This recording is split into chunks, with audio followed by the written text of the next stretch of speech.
पैसा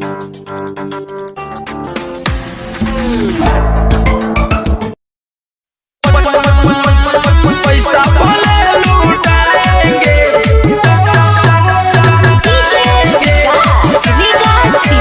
छोले बिना नहीं जाएंगे,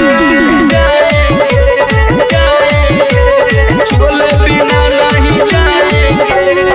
सुना बाबू साहेब कोरोना रंगदारी कुछ जदी बोला बता दे हम गारी माने गाड़ी दे। अरे का बुझलो सुना बाबू साहेब कोरोना रंगदारी कुछ जदी बोला बता दे हम गारी आए हाय नमरी पटंगरी ना दिखाएंगे। सुनो अरे पैसा भले लूटाएंगे बाकी छोले बिना नहीं जाएंगे। अरे पैसा भले लूटाएंगे बाकी छोले बिना नहीं जाएंगे।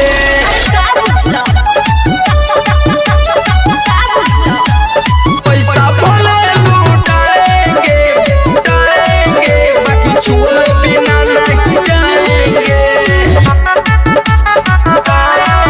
बाकी छोले बिना नहीं जाएंगे। तोहरा लेखा बहुत आइले गइले लगन के हो से डर हो।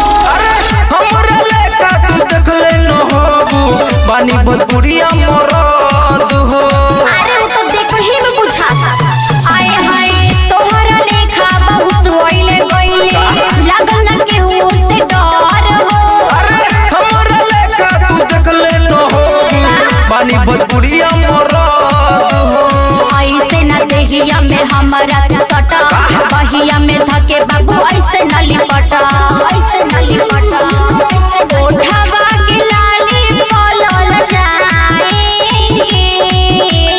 सुनना अरे पैसा भले लूटाएंगे बाकी छोले बिना नहीं जाएंगे।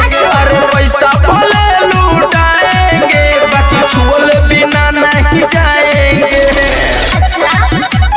पैसा भले लूटाएंगे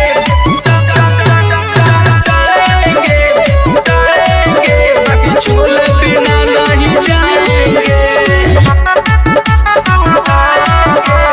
छोले बिना नहीं जाएंगे। तेरा में हमरा ऐसे न पड़ा हाथ नहीं आएंगे। रेडी हो जाइबू तो सुन पड़े जा घरे उठा के ले जाएंगे। मानो आए हाय तेरा में हमरा ऐसे न पड़ा हाथ नहीं आएंगे। रेडी हो जाइबू तो सुन करे जा घरे उठा के ले जाएंगे। राइटर सोनू जनी जी तू कर ऋतु पासवान के फेरा में न पड़ा देव सुनील बनल भाएंगे।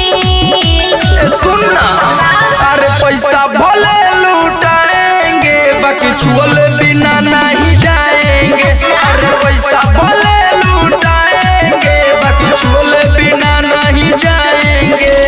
सुना बाबू साहेब कोरोना रंगदारी कुछ जदी बोला बता